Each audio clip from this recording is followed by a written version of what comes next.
Hello magical adventurers, it is me, your magical mama Allison, and today our adventure is at Universal Studios Hollywood. So we are actually here because we have the past member previews for Fast and the Furious, but we can't get in until 5 o'clock, so we are actually going to be heading out to the studio tour, and we're going to do some Halloween Horror Night updates. So we are going to head on to the studio tour because we want to see all of the fun Halloween Horror Night decorations that are happening. So let's go. So up here says beware blood bog. Wow, these are cool. These are Bayou stuff. Wow, that's a crazy looking guy. So cool. Universal Studios has been welcoming people for over 111 years. But Universal Studios, we're a part of NBC Universal, which is one of the world's leading entertainment companies. And that features Universal Studios, Universal Pictures, Focus Features, Peacock, and NBC Television. And this year, NBC is celebrating its 100th anniversary. From trailblazing radio and television to launching The Today Show, The Voice, Saturday Night Live, The Office, The Tonight Show starring Jimmy Fallon, and every beloved show in between, NBC has been the home of entertainment, news, and sports for an entire century. And we're celebrating the network all year long. This is also home to a couple of scenes in Jurassic Park featuring the late Sam Neill, one where he was sitting in the treetops with the kids, watching the sunrise over a herd of brachiosaurs, and another one where he was climbing very quickly away from a falling car in a different tree. Two very different scenes, but one fantastic soundstage. And on our left-hand side, you can see our studio post building. This is where we do a lot of our post-production. So editing, sound mixing, digital effects, that gets done in this building to your left for so many movies. And we don't just make movies here, though. We also have a long television plywood, no actual brick or mortar involved. See, what we do is we make sheets of what look like brick, and then we can replace them to our heart's content. Say if you wanted to crash a car into a brick wall, we can do that, and then all we have to do is peel off one layer, put the next one up, and we're ready for the next take.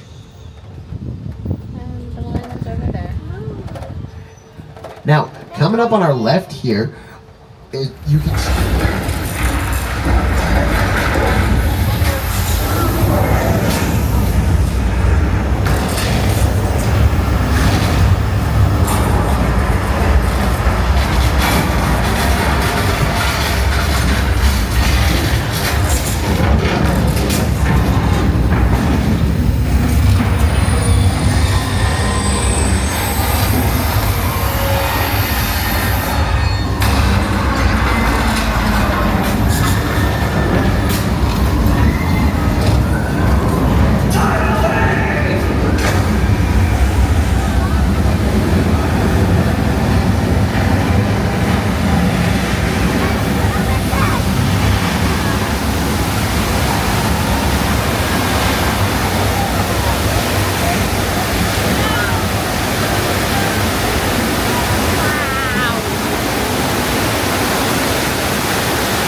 This happens about once a year, but this allows you to see something that nobody else gets to. You can see exactly how this attraction works underneath the water.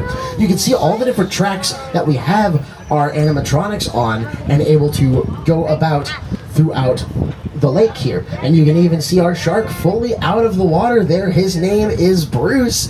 Now, Bruce is actually named after the mechanical shark that they used to film Jaws in the Atlantic Ocean back in the 70s. And they actually had so many problems with their mechanical shark while filming Jaws that it actually delayed the production. The movie was supposed to release around Christmas time in 1974, but because of all of those hiccups with the shark, it didn't end up premiering until June of 1975, the following summer. Now, up until that point, movie studios really did not want to release their movies during the summer. They thought that people would be on vacation at a beach somewhere, and they wouldn't want to waste their time at the movies. However, a lot of people went and saw that movie and did not want to go on vacation to a beach somewhere. In fact, so many people saw Jaws in its opening weeks in the theaters that it became the very first summer blockbuster film. And we've kept that going because we invented the summer blockbuster here at Universal Studios, and we had it going this year with hits like Minions and Monsters. And Christopher, to get a long and illustrious career as a director, you might get removed from Universal Studios. But like Steven said, back in those days we used buses for our tours, and then eventually in 1964 we revamped the tour with these glamour trams like you see on your left here. And then eventually they evolved into these multi-car electric vehicles like the ones you're currently on. But if you look to your left, you're going to notice some more things on wheels. These are what are known as picture cars. Now, when you see a car in a movie, it's just as important as your actors and costumes and set decoration for telling you exactly where and when your film takes place. Even if it takes place before cars were really invented. You gotta get creative like we did with the Flintstones back there. But these cars can become so iconic that they are synonymous with the movies themselves, and you can't see that type of car out in the wild somewhere without thinking about the movie that you saw it in. But as we turn this corner in front of this cozy little motel here, you might notice it's got some construction going on in front of it for our Halloween Horror Nights. But this is the Bates Motel from Alfred Hitchcock's 1960 thriller, Psycho.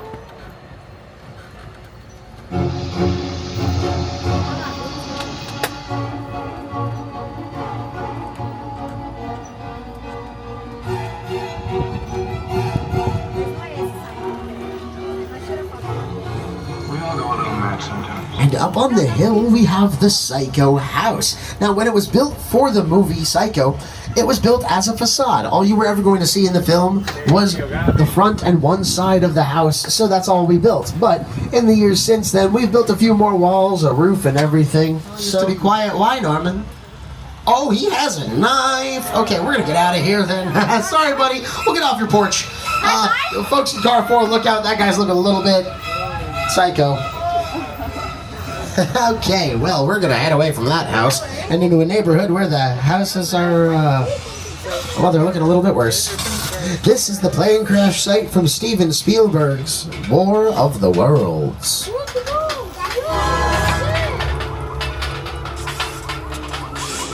airplane crash site set is a perfect example of a set that is all designed around a vision that Steven had. You said them to sit down and talk about War of the World. I thought, what if... Now, folks, that is an actual 747 that you see to your left there. That was purchased, dismantled, and shipped here over several different flatbed trucks for its use on this set.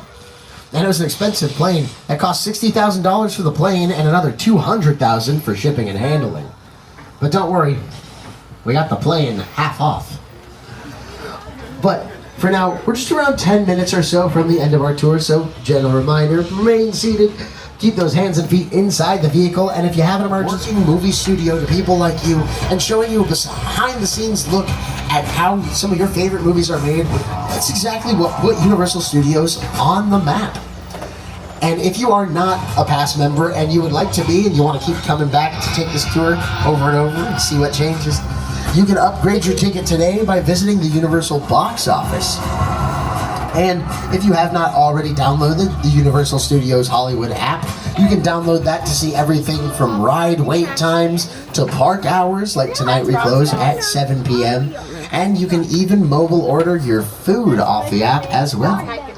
And if you enjoyed any of the movies or television shows that you saw here on your tour today and you'd like to purchase them for your own viewing at home, you can visit universalpicturesathome.com or Jaws. I got my introduction to Universal Studios through the tour, so then to be in the movies and seeing the trams drive by, it's very overwhelming. One of the coolest things actually about shooting for Universal is sometimes you get to shoot on the lot and then you look over and it's like there's Jaws, or like there's the Flash. So we just got off of our Fast and Furious, the past summer preview. It was absolutely incredible. So we're gonna walk a little bit through here to see the Halloween Horror Night stuff, and then we're gonna be heading home. Over here, there's some cool little signs, so this will definitely be a scare zone.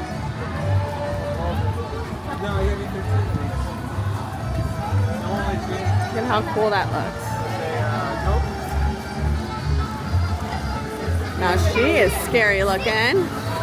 Wow. Let's take a look over here. He's so funny looking. He needs a name. I think you should name him. Harold. Harold? Okay, I like it. Alright, here's this guy. He's crazy looking. A team member says that she wants to name him Harold. Here's some crazy looking bunny. There's this one-eyed snake lady. Crazy. And then we're gonna come over here. This is like an actual snake lady. This is like Medusa. She's interesting. These little crazy clowns. Wow, this stuff is really interesting. These are like monsters. With like ponchos, these aliens. It's all like sideshow. Alright, and then this is the last piece over here. Usually you exit. This is where you exit, and then you walk right into the scare zone. Ooh, it's a mermaid! I like the mermaid! Very cool. Over here is the entrance of a house, which is really interesting. This is where you're gonna go in, and on the outside is where you saw that scare zone. So this is the front of it. And it's right next to Mel's Diner. The center right here is where they usually have a couple bars and stuff like that. I can't see what you're seeing, but this is where they usually have some bars and stuff like that. Obviously, it's going to be maybe Mexican theme. Over here, we have the Kill Centuria, which I think is supposed to be like a quinceañera. So it's gonna be really cool. This is the maze that's gonna be right next to Mel's Diner. To the left, over here, we have the Sinner's Maze that we will be entering through just over there. Over here, they have a pumpkin. You like the pumpkin, Austin? Okay, this is the Fortnitemares scare zone. I think this is going to be a Fortnitemares meet and greet, because usually this is where they have meet and greet. And then here is the battle bus. Where's it gonna drop you?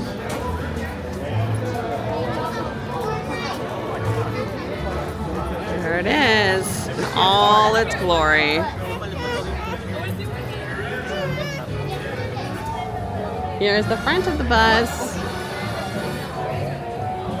So cool. I'm excited. I hope this is part of the opening ceremony. Okay, so this is where the opening ceremony happens, and for the first time, from what I've noticed, they have this area where it looks like it's a platform where people are going to be standing. So it'll be interesting. Purge Dangerous Waters is back in the Waterworld arena, and this has a lot of different stunts and different like movie, different features and stuff like that. The Purge Dangerous Water Show is so cool. Honestly, it's really, really entertaining. It's nice to just sit and watch. You have to make sure to know the times for it, so you got to pay attention to that. But like, they do a lot of really cool stunts. They do a lot of like movie things where it makes it look like people are getting either shot or cut or anything like that. It makes it look like they bleed. The lights are really cool, so I'm excited that they brought this back, but I'm wondering if they changed it. Right when you walk in, you see the Murder of Crowz. So this will be like the first scare zone that you are going in. Now they've had the crows before, but I don't know if they've changed it at all. Check it out, the carpet's gone. What? There's no carpet. It might not look like it now, but it looks weird to me. See? Look. No carpet. I wonder if they're gonna roll it back up and put it back out, or if they're gonna change it for Halloween Horror Nights. All right, we are done here at Universal Studios Hollywood. That is it for our Halloween Horror Nights update for the day.